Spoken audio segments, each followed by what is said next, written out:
Yo, what's up, guys? This is D Brown with Trackheads. I'd like to welcome you to another episode of Trackheads. So, we are at the conclusion, it's officially the end of the 2024 Paris Olympics, and we are currently 2 days removed, a day or two removed, depending on what side of the world that you're on. And a lot of people are looking for the excitement. A lot of people are just like coming down from the excitement of watching their favorite track and field stars compete.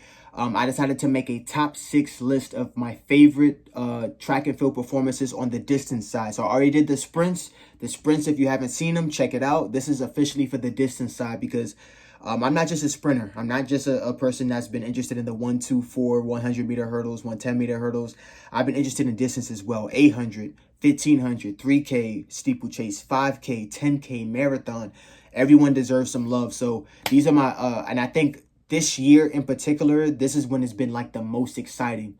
Most amount of crap talking, most amount of like physicality, most amount of just eye-opening, jaw-dropping performances that we've seen in quite some time, especially for the Americans. The Americans usually have, I don't want to say underperformed, but they haven't performed to the standard of the Ethiopians, the Kenyans, a lot of the African countries, a lot of the European countries are starting to be more competitive now, which has been a really, really impressive.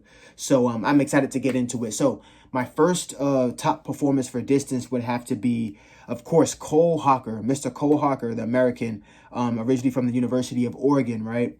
He came in here as, if you looked at my predictions, he came in as a dark horse for me, right? Because he's someone who, I mean, yes, he won the Olympic trials for the United States, but someone who always is very quiet, very unassuming, very under the radar, right? He's someone that has, I don't want to say he's been consistent, he's been running fast, but it's very hard because on the international level, even though you can be competitive on the national level at the, within your American people that you compete against on the world level, he's not someone that has been a top 3 finisher. He's not someone that's been a top finisher. Diamond Leagues, I don't think he's ever won a Diamond League. So he's someone that has been very, very just sneakily building up momentum, building up momentum, building up momentum. And this year was the year that he did it. This guy basically came through with the beef between Josh Kerr and Jakob Ingebrigtsen, came through and finished like a freaking flash, and managed just to rip apart the gold medal from Josh Kerr right around his neck. I mean, that was one heck of a kick. He's been known for his kicks for quite some time, but I mean, he's hell of a kick. I believe he broke the Olympic record. I mean, it wasn't just like a sit and kick race. It wasn't just a balls to the wall. As I was watching the race unfold, I was just looking at his position, and I mean, this race got out like a steam. It got out really, really aggressive. Jakob Ingebrigtsen basically said, "We're gonna test everyone's fitness," and there were some people that were foolish enough to go with him. I think it was a mistake for Josh Kerr to go with him. I think he should have sat back and had confidence in how fit he was.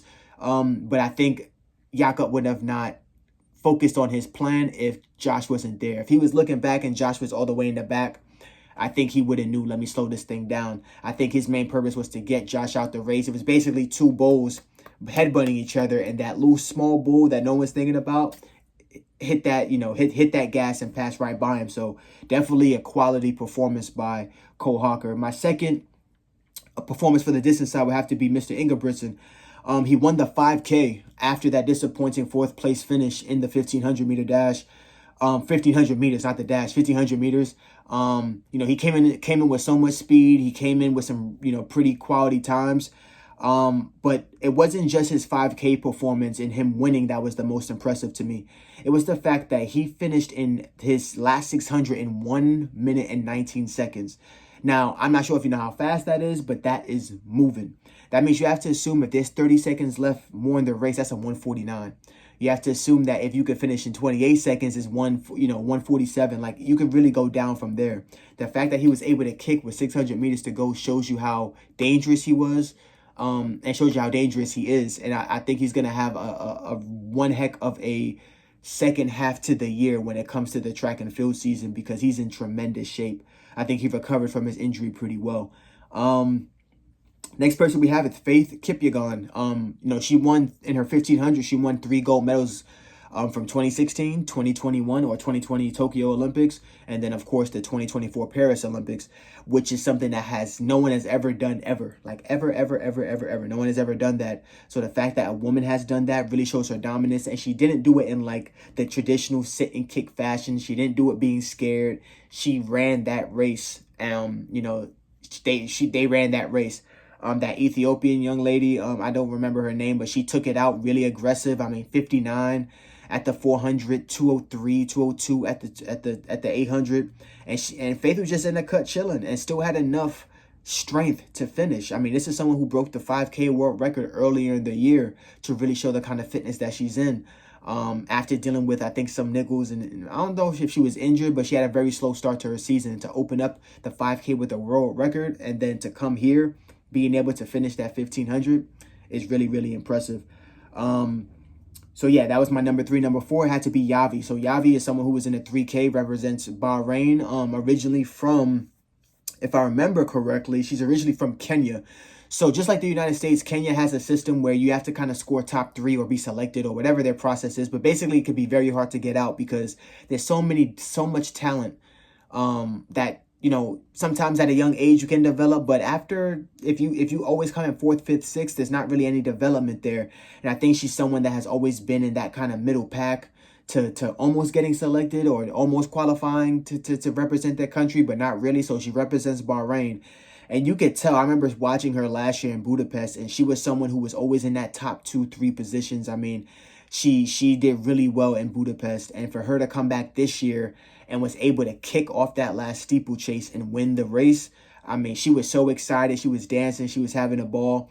And I think it says something about the development of athletes when your federation is not able to help you develop because it's so competitive. Sometimes it can be best to go to a different federation if possible and compete and show like, no, I'm the best in the world if I get the chance to compete, if I get the chance to perform on the world stage. And I think it made that win so much sweeter for her. So definitely shout out to Yavi. She killed it. Number 5 had to be Grant Fisher, medaling in the 5K and 10K. So sometimes with me, it's not just about who wins, right? Grant Fisher was someone that I don't think anyone had on their particular radar. I did not watch the 10K. I saw the finish of it though, and I mean, for him to get 3rd place as an American, that's really, really impressive. I don't think we really had someone compete in a 10K like that and do well since I want to say Galen Rupp. And no disrespect if I missed anybody, but in terms of notable to me that has reached my radar, Galen Rupp, and that was a long time ago, like 2012 with Mo Farah and that dynasty. That was Nike. But for him, I did see the 5K and I saw how aggressive some of these moves were, and it's really dope to see him on down the straightaway, just good form, very narrow arm swing, and pump his way in those last 50 meters all the way through to the finish. Really, really impressive stuff from Grant Fisher. And for him to get 2 bronze medals, I mean, I don't even think his coach or himself would have thought that going into these Olympics, they're going to walk away a double bronze medalist for distance events as an American, beating all the African countries, all the Kenyans, Ethiopians, all these Europeans, Jakob Ingebrigtsen being in the 5K. I don't think they would have saw that. I mean, he effectively hawked down damn near 2-3 people that earned himself a medal. That was really impressive. Last but not least, I was going to make this a top 5, but after I saw this performance on the last day, I was like, nah, son, I got to put her in. Safan Hassan wins the marathon after the 5K and 10K triple that she did. So she ran the marathon, the 5K, and the 10K. And just for you guys, in Europe and some of these countries, they do the meters and kilometers and stuff.